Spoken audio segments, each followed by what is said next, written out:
Hello students, अब तक हमने देखा एग्ज़ाम्पल नंबर 2 में हमने ये थर्ड साइड निकाली। अब आगे एग्ज़ाम्पल नंबर 3 को हम समझने की कोशिश करेंगे। देखिए बच्चों, यहाँ पर दिया है question, if tan a + b = √3 and tan a - b = 1/√3।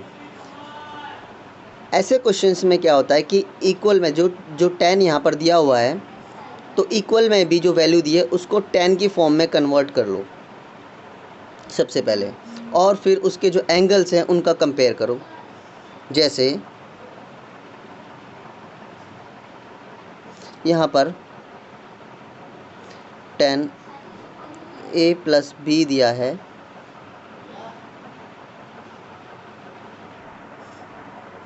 तो यहाँ पर tan a + b। अब √3 जो है tan की वैल्यू कौन सी वैल्यू होती है? ये होती है tan 60। tan 60 क्या होता है हमारा? √3।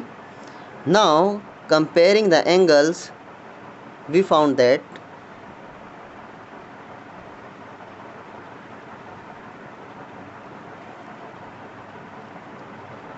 a + b = 60 degree. सो यहाँ पर इसको इक्वेशन 1 मान लीजिए, a + b की आपको वैल्यू मिल गई है। इसी तरह से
tan की दूसरी वैल्यू भी दी है, यानी tan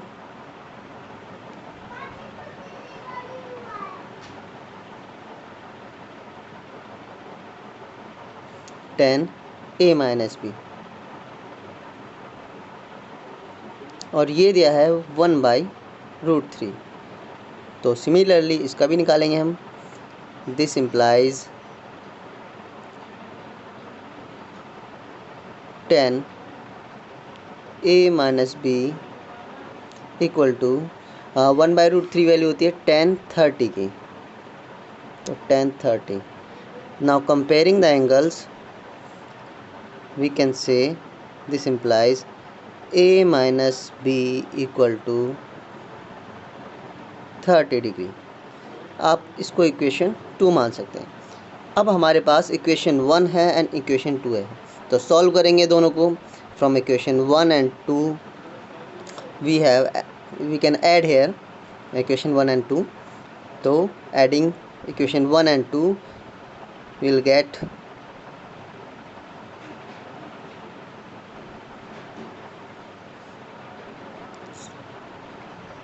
(2a = 90) and this implies a = 45 degree. So यहाँ पर a की वैल्यू आ गई हमारी 45, और b इसी तरह से हम b की वैल्यू निकाल लेंगे कैलकुलेट करके, यहाँ पुट करके किसी भी इक्वेशन में।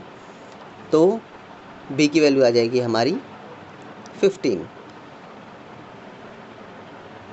तो इस तरह से हम a और b की वैल्यू कैलकुलेट करने के बाद क्वेश्चन में जो भी पूछा है वो हम फाइंड आउट कर सकते हैं। तो यहाँ पर a और b की वैल्यूज़ ही पूछी हैं, तो आप इजीली आप बता सकते हैं। ओके, नेक्स्ट वीडियो में हम एग्ज़ाम्पल 4 को समझेंगे। थैंक यू बच्चों।